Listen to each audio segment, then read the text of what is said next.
By the time I got diagnosed, which was about at age 25, I had already had like serious attempts to end my life. The way I got my diagnosis was actually during my first hospitalization. They told me I wouldn't get discharged unless I agreed to go to a therapist within the hospital.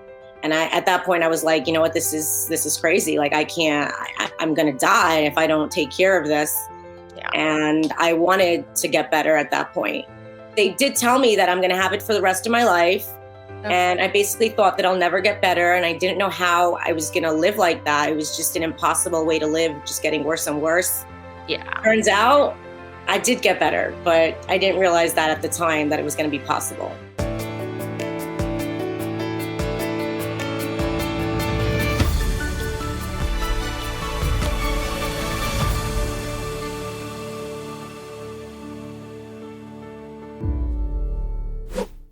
Hi, welcome to MedCircle's It's All in Your Head podcast. I'm your host, Jackie Colbeth, and it's great to be with you. Today, we'll be featuring part 2 of a 2-part series focusing on borderline personality disorder from the perspective of someone who's living with BPD, Sara Rosenberg. Sara was diagnosed with BPD, and she shares with us the different ways that manifested itself in her life in the hard yet very rewarding work she did on her road to recovery. Professionally, Sara is a licensed financial advisor and one of the vice presidents of Emotions Matter Board of Directors, overseeing programs and operations. Sara is an inspiration to so many, and we are so excited she took time out of her very busy schedule to chat with us. Sara, welcome to It's All in Your Head. Sara, thank you so much for being here with us today. It's really great to have you on. Thank you so much for having me. I really appreciate the opportunity to talk about my BPD journey, share with everybody. Well, I know our audience is going to get a lot out of it, so we'll dive right in. So I guess starting at the beginning, when did your struggles with BPD begin? Sure. As far as I remember, it was early teenage years. Pretty much, I always had this distorted sense of self. I really didn't understand who I was. I thought everything that happened was my fault. I had a lot of anger outbursts, always just reacting like super negative to everything. I had, in school, I was like really popular and I did really well. And, everything seemed fine. But then like once a year, I would have this crazy anger episode that would kind of come and go, but nobody really forgot about it. So I was like that girl who was awesome and everything, but just a little crazy. I can relate. So, that was like the beginning of it. I really just didn't think I had a problem, but at the same time, I thought that everything was my fault. It was just this super weird, like not understanding what's going on. Yep. And then later on in my later teenage years, it became more obvious. I was having more outbursts. Yep. I would like ruin family functions, just go crazy, like at a family dinner and stuff, and just like storm out. And, everybody kind of felt bad for me and they wanted to help me, but I did not want to admit that I had a problem. So when I was in high school, like in the 11th grade, I had this terrible episode. And the principal stepped in at that point. I don't know why they didn't step in years earlier, but she stepped in and she forced me to go to therapy. And I refused to go, but there was no choice. I wasn't going to be able to go back to school if I didn't go to therapy. So I just basically went and I sat there and just stared at the therapist and didn't say a word. And then basically they let me go back to school. But that was the last year. I ended up going to a seminary in England. My family's Jewish, so we went to I went to an Orthodox Jewish seminary in England, where it got even worse. I don't know why. I don't know how it developed exactly, but I remember one of the girls telling me that she'd never seen anybody get as angry as me. And again, I was popular, but everybody thought I was crazy. And one time I was, threatening to end my life and I got hurt in between. It really wasn't related, but I did get hurt and they had to call an ambulance. And then they they said, if you don't go to therapy, you can't come back to the seminary. And I didn't want to go to therapy. So that was that. Like, I just didn't go back to the seminary at all. So that was, the beginning stages of it. So definitely as far as symptoms, for you, it would manifest then is anger and then like a lot of just self-punishment of, all me, all me, all me. Yeah, exactly. Did you struggle with any other symptoms during that time? Or do you think that was just predominantly how it manifested itself with you? That was mostly how it was. There was a lot of like suicidal thoughts. Yep. I didn't really ever want to do it in my teenage years, but I would threaten many times that I'm going to do it. I felt like I didn't want to live, but I didn't really have like the guts to actually do it or to try it. But I did threaten that a lot of times, and like, people didn't know how to react to that. But it would come and go. Yeah. So it would probably be fair then to say when you were diagnosed, and I can certainly relate to this, it was not a feeling of relief or, oh, great, this is, something that explains a lot. And some people seem to, when they're diagnosed with any mental health condition, some people seem very, or at least more receptive. But would it be accurate to say when you were diagnosed, it was just something that you were diagnosed with, but probably initially no interest in really diving in? Well, by the time I got diagnosed, which was about at age 25, I had already had like serious attempts to end my life. Things had gotten a lot worse. I had been in an arranged marriage where, my ex-husband forced me to go to therapy, and then we ended up getting divorced because he couldn't handle my mood swings and, my suicidal threats. And it was really, really bad at that point. And the way I got my diagnosis was actually during my first hospitalization. They told me I wouldn't get discharged unless I agreed to go to a therapist within the hospital. And at that point I was like, you know what, this is crazy. Like, I'm going to die if I don't take care of this. Yeah. And I wanted to get better at that point. So I did agree to go to the therapy appointment, and I got diagnosed pretty much immediately. And I was kind of relieved. I was like, oh, so there's a reason why I'm crazy. Like, right. I'm not just different than everybody else. There are other people that have the same problem as me. Yes. But they did tell me that I'm going to have it for the rest of my life. Okay. And I basically thought that I'll never get better. And I didn't know how I was going to live like that. It was just an impossible way to live, just getting worse and worse. Yeah. So it was devastating to know that like, this is going to be forever. Yeah. Turns out I did get better, but I didn't realize that at the time that it was going to be possible.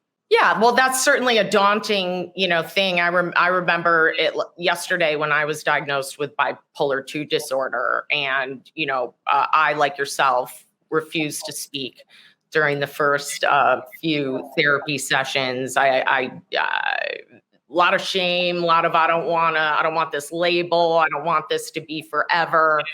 So can definitely relate to all those feelings. For recovery. In moving into that phase, what did that look like for you? Yeah, so we started right away with DBT therapy. Okay. It was super intense, 3 times a week in person at the hospital. Wow. So it was like taking like a college course. We had a thick book, and every day we would go through like a different kind of scenario of something that can come up emotionally and discuss like why we react in a certain way versus how we're supposed to react. And then we had homework every time, and we had to see within the next, couple of days when that kind of situation came up and figure out if we can handle it the right way or not.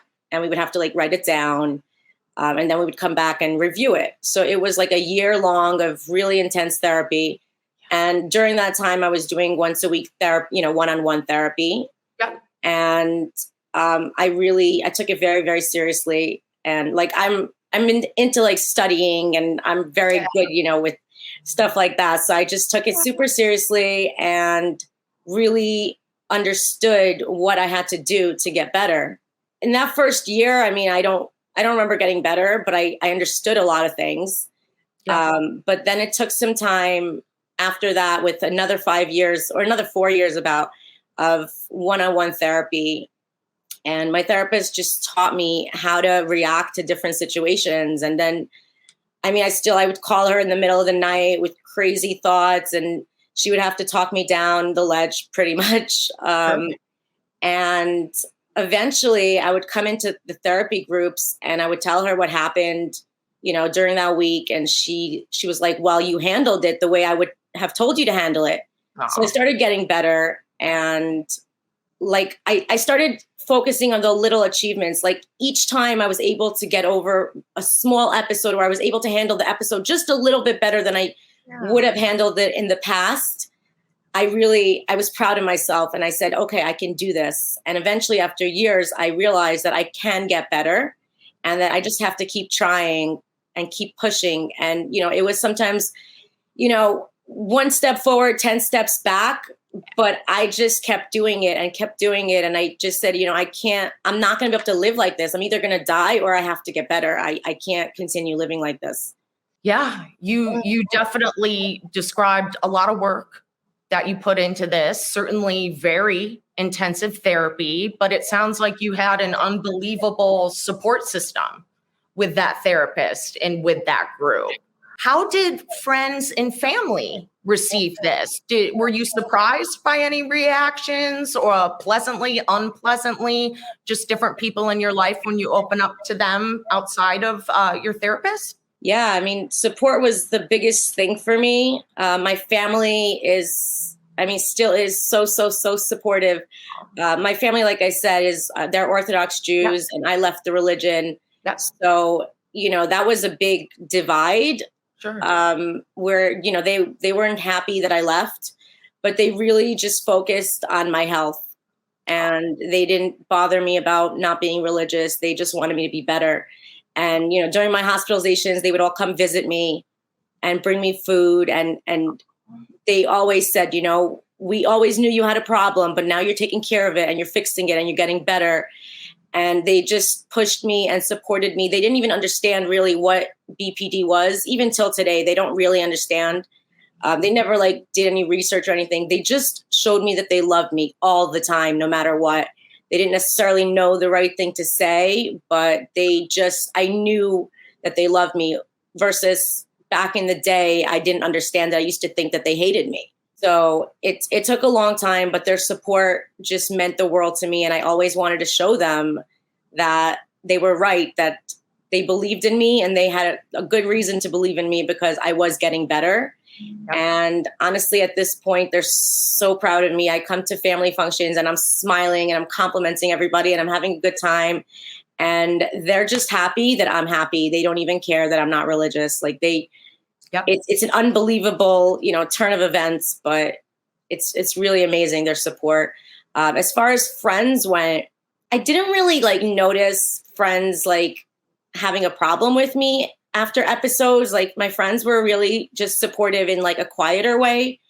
We wouldn't talk about it as much. I mean, as the years have gone by, I talk about BPD all the time. Yep. All the time. But back then, they just didn't leave me. They didn't say, okay, you're too crazy, we can't be your friend. So that in itself was a big support. And then, lately in the last 4+ years, I've had Emotions Matter as my biggest support system. Awesome. That's what drives me every single day. Being, the second vice president of Emotions Matter is such an honor to me. And it's kind of unbelievable that, I used to be suicidal and so miserable and so I hated myself. And here I am being able to help other people going through the same things that I went through. And I feel so empowered that I was able to go from such a low place to such a good place. And just that fact, it just gives me energy and the strength to always just push forward. They're so warm. It's a family. Everybody feels connected. welcome, understood. There's no shame involved. Everybody, understands we're all going through the same thing. I'm also a support group facilitator. So, awesome. We have only peers are the facilitators, and I sit in these groups, and the emotions that come up, it's heart-wrenching. It's really so, it's just so sad to see what people go through. And I remember all those feelings myself, and I try to encourage people that I got better, recovery is possible. I want them to see in real life that somebody got better. So I validate their feelings, their emotions now. But I also tell them that it could get better. So that's this huge support for me, that I probably wouldn't be able to be anything like I am if not for Emotions Matter. And that's an awesome segue, because knowing what I know about Emotions Matter, and we're going to be speaking with one of the founders later on, knowledge is power, right? And stigmas are born out of ignorance. And a lot of times when people are diagnosed, there isn't a ton of information at their fingertips. It might be in medical textbooks. You dove right in, which I love, and just wanted to consume and educate yourself on that. And then in turn, you get to be the shining example and the hopeful face for anybody else who's struggling. And I can certainly relate to that. When I was going through treatment for my alcoholism, the single thing that helped me the most was literally just listening to somebody else, to a peer who had similar struggles to me, and they really got it right on that level. And with Emotions Matter, for those who might not know a ton about it, and we're going to be bringing more information about it, I was so impressed because it is such a knowledge-based organization. There's great education. There's so much I learned just going through the different material, your website, speaking to people there.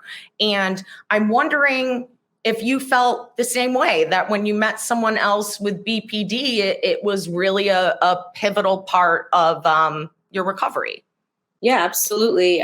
You go through, I went through the illness feeling a lot of emotions, but when I heard other people describing my emotions in their words, and it made so much sense, the comparisons that they would make, and just the descriptive language. And I was like, yes, that's exactly how I feel. And it's an unbelievable validation that there are other people like me.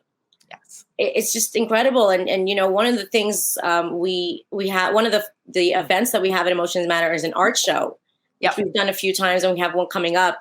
And that's just so emotional when you see the way people with BPD express themselves through art. And I'm not an artist, mm-hmm. but when I see these depictions, I'm like, that's exactly how I feel. How do they know? But it's just that connection, and it's just incredible to see.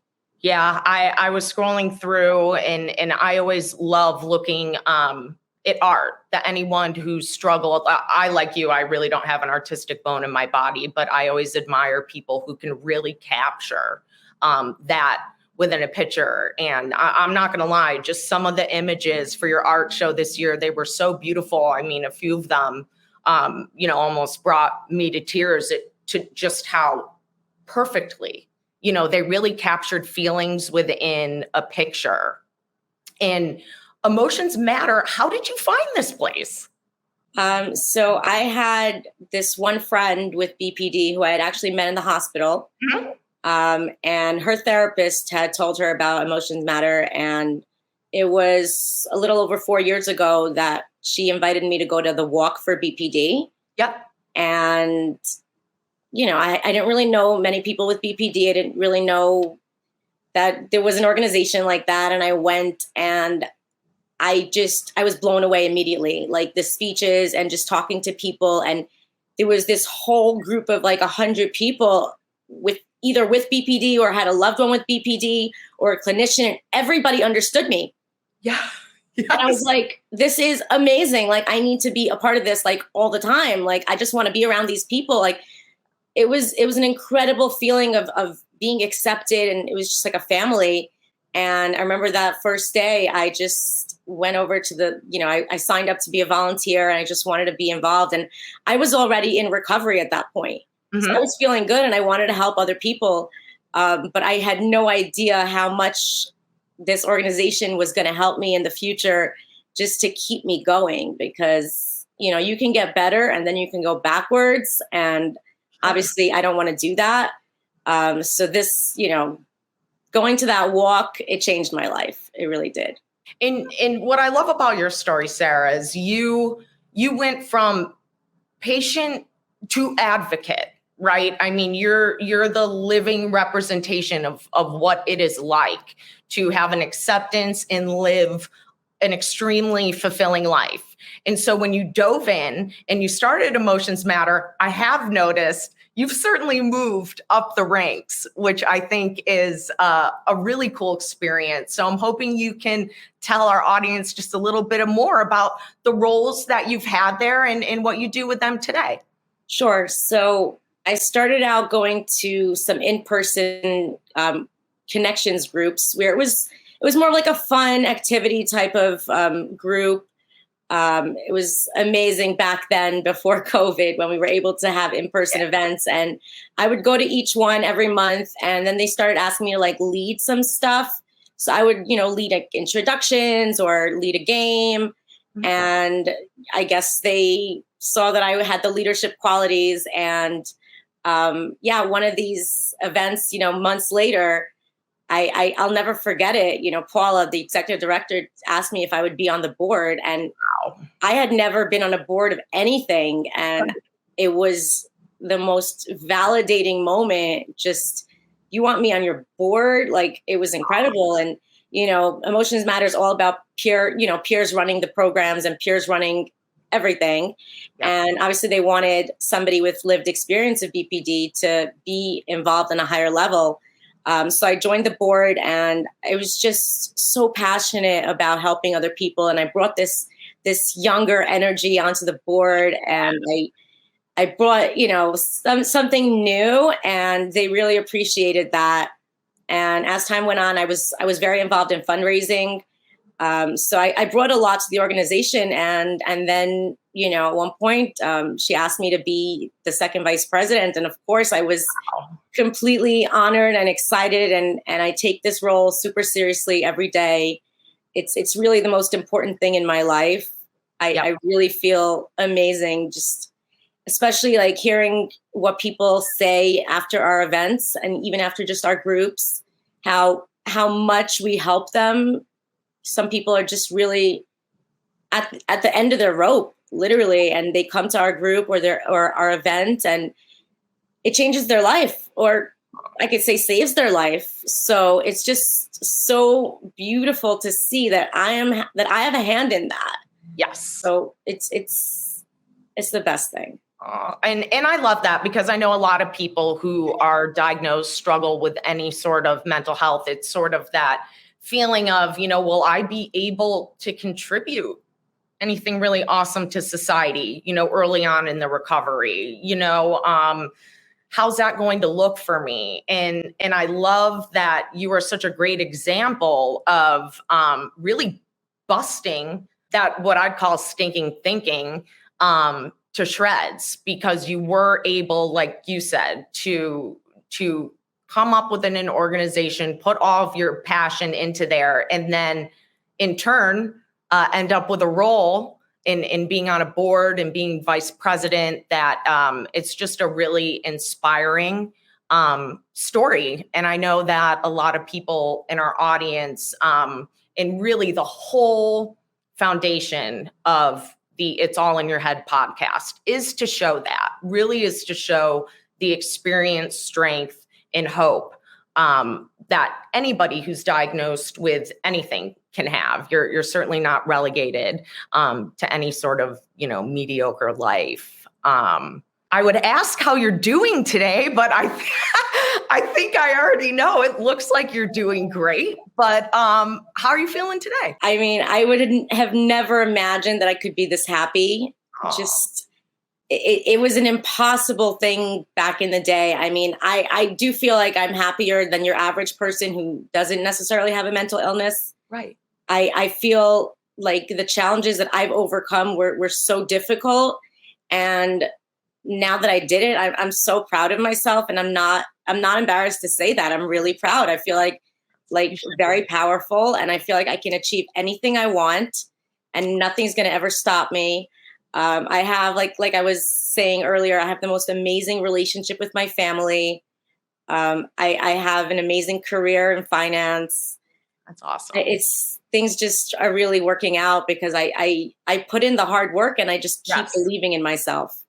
Yep. And I think that's so important to highlight. And I'm glad that you do. There is a lot of hard work that has to be put in, and it can be daunting for sure, but just being able to see the smile, the energy, that's not anything people can fake. And really, you're such a beacon in attraction, for what the hope that anyone who's diagnosed with this can achieve, which is very special. I'm wondering, what would you say the biggest misconception maybe of borderline personality disorder would be? I know that there is a lot of ignorance on different mental health disorders, which we love to bust. And I'm wondering if you could share with us any, maybe ignorant reflections, or inaccurate, I should say, in the way of misconceptions about this. Sure. I think a lot of people think that people with BPD are looking for attention. Okay. It's, with the suicide attempts, just the big outbursts, people think that, and it's completely not the case. It may seem that way, but we are in so much pain. And this is the way our brains are reacting. It's not on purpose.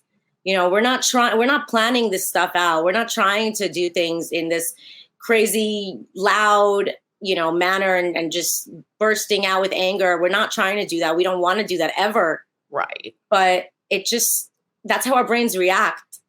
And we have to work on not being that way. But when we have an episode, it's not like purposely trying to look for attention. So that's just something that really, really bothers me. That people think, and it's really hard to explain like how that works, because somebody that doesn't have the disorder, you can't really understand it.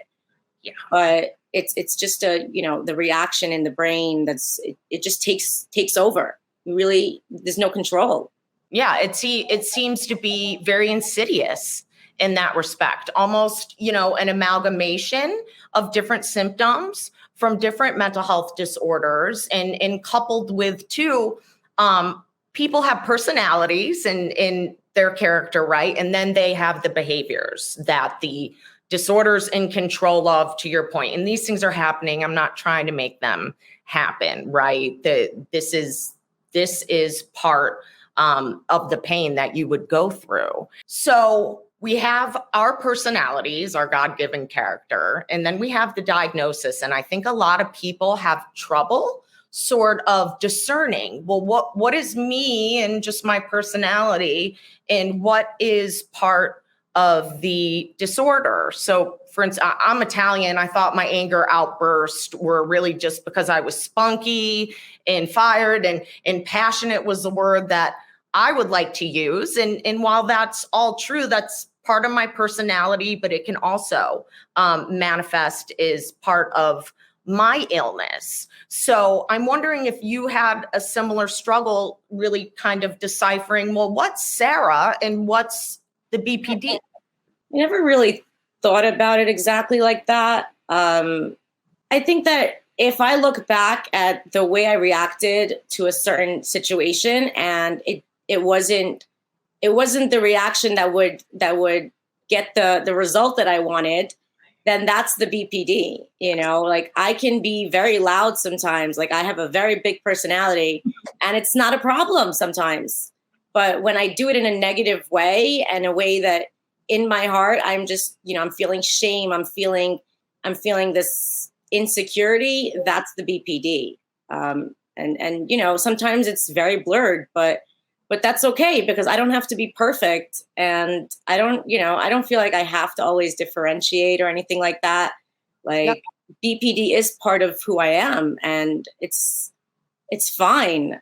I don't feel that if I have an episode, if I handle it decently, even if it's something that maybe other people wouldn't do, I don't feel that I'm a terrible person. Like I'm me. I have BPD. I will, always struggle with reactions to situations. Sure. And it's okay. It's okay. I don't have to necessarily think that it's a bad thing because this is part of who I am and I still have an amazing life and people love me and it's all good. I'm not perfect. That's awesome. That's awesome advice. If there's anything you would say to your younger self, what would that be in the moment that you were diagnosed in the early struggle? What advice, if any, would you have given younger Sara? Listen to the people who are trying to help you. People care about you. People love you. They want the best for you. They're not being mean or hating you. They really care about you and just accept it and appreciate it and take what you can get because, not everybody has the support, but I did. And, I wish I understood that I could get better and that once I would get better, life would be so much more amazing. And, it's worth the work. Basically, just, it's so hard. I mean, every day, every minute, I'm, still like just having to control everything. Right. Because my natural reaction is just, the way my brain works. It's not conducive to having a good relationship with anybody or, being in public or whatever. Like I just wish I understood that I could get better. Yeah, sometimes I think early on in different diagnoses, you almost feel like help hurts. You don't quite know how to accept that. And there's a lot of fight against the one thing that can really bring you that freedom. So that was beautifully illustrated.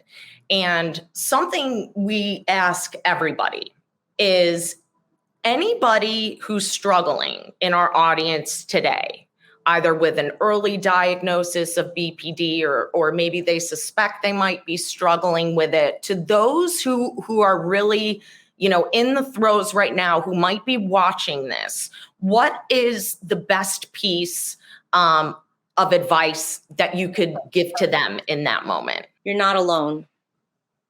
You're not alone. You're not crazy. There is help out there. There's support in lots of different ways.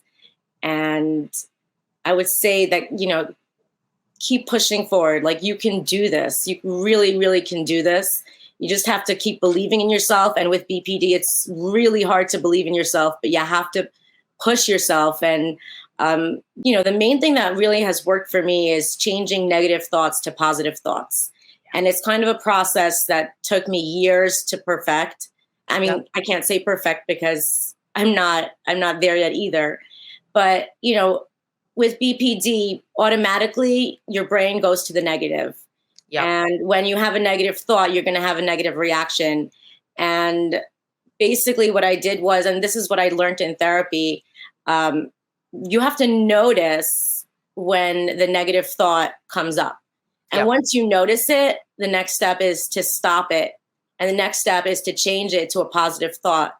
And honestly, it took me years to be able to do that. But if I was able to do it once per day or even once per week, then it pushed me to be able to do it again and again and again. And now I just notice it. Sometimes I'll get angry for 5 or 10 seconds, but it won't be an episode because I notice it and I just try to smile and I try to think of something positive. And sometimes sometimes it's a negative thing that happened and it's so hard to think positively, but sometimes I'll come up with some crazy, outrageous, positive thought that really makes no sense. But I'm like, what's the difference? I might as well just think something positive so that I can smile and be happy and react in a nice way so that people, want to be around me and, like just be normal basically. So the negative to the positive is a huge piece of advice that I would definitely give people. Well, that's great. I know they would definitely appreciate that, coming from you, someone who knows this well. And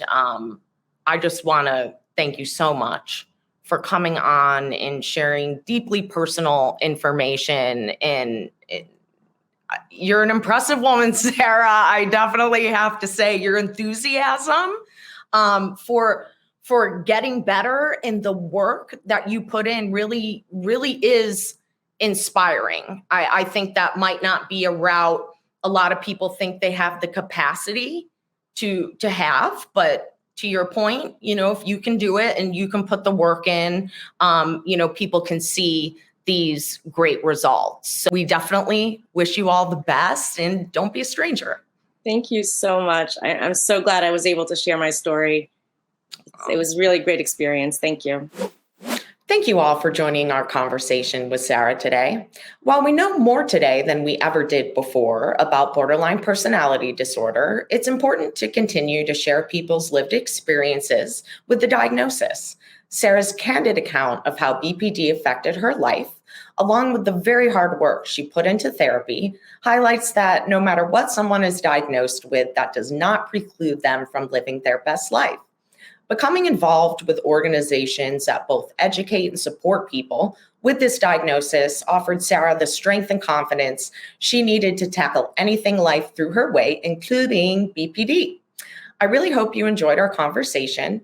If you visit MedCircle.com, you can access tons of other convos, including weekly workshops with our credentialed doctors, an award-winning video library featuring almost 1,000 educational videos. Become a member of our community today. Visit MedCircle.com to learn more. And thank you for listening to It's All in Your Head.